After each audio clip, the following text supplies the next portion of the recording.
Bueno, pues el tema de la migración, como hemos visto, pues tema fundamentalmente de esta semana, junto con ya las que se han sumado y lo que parece vamos a ver el fin de semana por la llegada de este personal del Instituto Nacional de Migración, de la gente de la Guardia Nacional, aunado al tema de seguridad, los temas fundamentales, Ciro, para comentar con Roberto Gil, ¿no? El análisis que nos puede dar de las muchas cosas que se han estado diciendo esta semana, ¿no? Roberto, buenos días. Hola, buenos días, Ciro, Manuel, gusto saludarlos. ¿Por donde quieras empezar, la inseguridad o la migración? Empecemos por la inseguridad, Ciro, Manuel. Fue una semana complicada, sobre todo a raíz de el secuestro y asesinato del joven Norberto Ronquillo. Estamos pasando por un muy mal momento en seguridad, sobre todo en la Ciudad de México.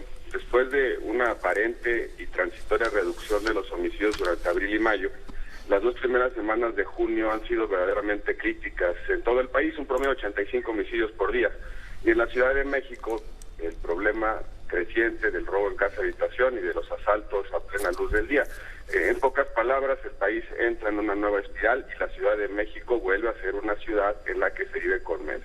En materia de seguridad, es muy difícil encontrar relaciones de causa y efecto. Muchas causas inciden de manera directa e indirecta. Y por supuesto que muchos de los problemas que hoy padece el país en seguridad tienen que ver con herencias de administraciones pasadas. Es cierto, hay que decirlo con claridad, López Obrador y Claudia Sheinbaum no recibieron un país y una ciudad en paz y en calma. Pero también es cierto que muchas de sus decisiones o de sus indecisiones han acelerado esta crisis. En particular, creo que el desmantelamiento institucional que ambos gobiernos emprendieron explica, al menos en una parte, que la violencia y el crimen estén al alza. ¿Cómo se explica este desmantelamiento institucional o dónde se ve? Pues en varias decisiones que se han tomado a lo largo del tiempo. Por ejemplo, despidieron a funcionarios con experiencia técnica y operativa, como si en seguridad el conocimiento acumulado no fuese importante. Han aplicado una mal entendida política de austeridad y reasignación de gasto que ha dejado sin dinero a políticas y agencias que son importantes para proveer seguridad a la sociedad. Ciertas instituciones esenciales para la seguridad y la procuración de justicia están arrumbadas. Por ejemplo, la Coordinación Nacional Antisecuestro no tiene titular desde noviembre pasado. En fin, con el pretexto de que todo el pasado es corrupción, los nuevos inquilinos del gobierno han desmantelado las capacidades institucionales que, si bien no eran las mejores, sí al menos eran una buena base para poder trabajar y no empezar de cero. Creo, Ciro, que el gobierno todavía no termina de entender que la política de seguridad es una cosa muy compleja que debe tomarse en serio y que es mucho más que convertir batallones de militares en una Guardia Nacional. Por supuesto que la presencia disuasiva del Estado es sumamente importante, pero no es suficiente. Se requiere prevención, intervenciones públicas para romper la cadena de causalidad del crimen, investigación profesional, procuración de justicia efectiva y, claro, que la gente vea que los delitos se castigan. Ciro, yo creo que es momento de que el gobierno abandone ese relato de que el pasado corrupto es la causa de todos los males. Bien hará el presidente y la jefa de gobierno si en lugar de pretextar grandulones con inconfesables propósitos políticos, se ponen a trabajar, tomar decisiones, crear instituciones duraderas para que al menos cumplan una parte de la expectativa que sembraron en los mexicanos que los votaron. Y ahí viene, por cierto, Ciro, el grave problema de la migración que desafortunadamente vamos a enfrentar con más militares en las fronteras. Bueno, y sobre el tema de la migración, Roberto, yo creo que no también por dónde entrarle, por el lado de Guardia Nacional, por el lado de los acuerdos, por el lado de la espada que ya colocó encima de la cabeza el gobierno mexicano Donald Trump.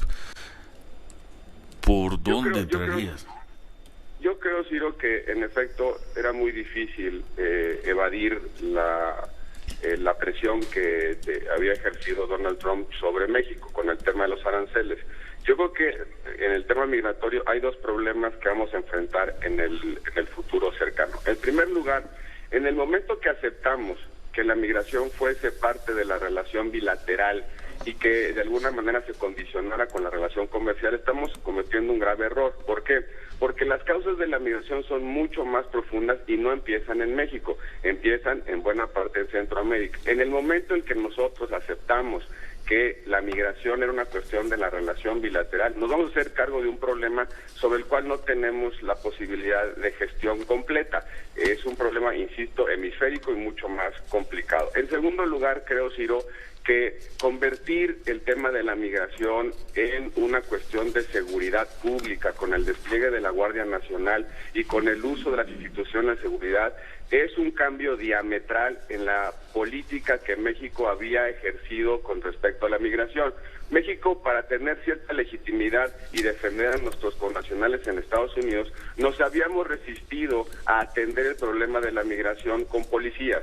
Creíamos que era un derecho humano, que tenía que atenderse con cierta empatía frente al migrante y encontrar soluciones más profundas como la generación de oportunidades, etcétera.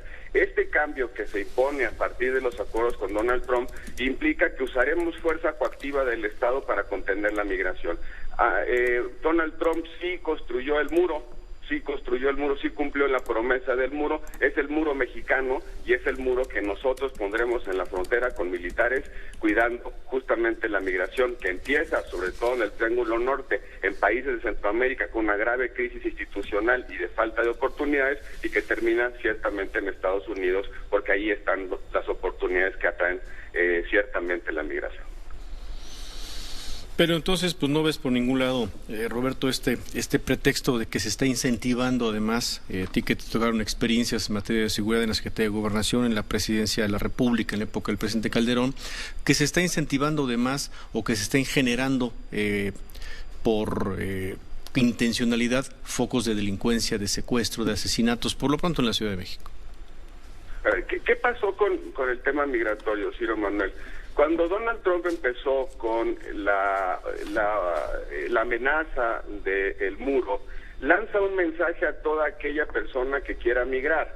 Migra hoy porque mañana habrá un muro que te lo va a impedir, por un lado. Por el otro lado, este gobierno, hay que recordarlo, al inicio de la administración empezó con una política de, permisiva en cuanto a los flujos migratorios y eso generó la crisis que hoy tenemos en el país y que ha provocado la presión que Donald Trump ejerce sobre México. Este problema migratorio tiene consecuencias también en temas de seguridad y hay que ver lo que pasa en la frontera. En el 2001, cuando sucedieron los ataques a las Torres Gemelas, los ataques terroristas, Estados Unidos selló la frontera y se provocó un efecto en las ciudades de la frontera. Muchos migrantes se quedaron atorados, por decirlo de alguna manera, en estas ciudades y el crimen organizado los reclutó y fue parte de la escalada de violencia que vivimos durante los años siguientes, sobre todo en 2007-2008. La migración, cuando no está bien gestionada, produce efectos colaterales y es, desde mi perspectiva, un error controlar o intentar controlar la migración sobre la base únicamente de políticas de seguridad y no incluir el componente social. La migración es un tema muy complejo, es un tema hemisférico que no se resuelve simplemente sellando la frontera. Bueno, pues muchas gracias, Roberto. Al contrario, Ciro, Manuel, muchas gracias. Muchas gracias. Gracias, Roberto. Manuel. Bueno, dice el presidente López Obrador que cuando dé el mes de julio, no me queda claro si el día 1 de julio, el día 1 de julio, va a esperar las cifras de la economía para poder comprobar que no hay afectación a la economía. Dice, es una guerra comercial y se refiere precisamente a lo que dice Donald Trump sobre el tema de los eventuales aranceles. Es una guerra que podemos perder, pero también podemos ganar. Eso piensa el presidente, aunque ellos nos dijeron la semana pasada que era una catástrofe si se aplicaba el 5% de entrada de los aranceles a los productos que entran a Estados Unidos. Dicen, no es decir que no tenemos con qué defendernos, podemos perder, pero también podemos ganar. Lo importante es que no queremos la guerra, aunque la podamos ganar. La guerra no es opción. Celebramos que estamos actuando de la manera en que se logró un acuerdo que nos permitió evitar la confrontación, la del viernes allá en Washington, muy distinto a cómo ha transcurrido la semana en términos económicos. No quiero todavía dar a conocer mis datos, como siempre dice él, porque estamos esperando el día 1 de julio, porque le voy a contestar a todos los expertos, al conservadurismo, porque hay datos que se esconden, ya no hablemos del bienestar, datos económicos que no aparecen en los periódicos. Dice que el día 1, no sabemos si en su informe del triunfo al año de la elección del 2018, pero pues dice que ahí va a dar sus cifras, Ciro, sobre la economía, que va muy bien, ¿no? En fin.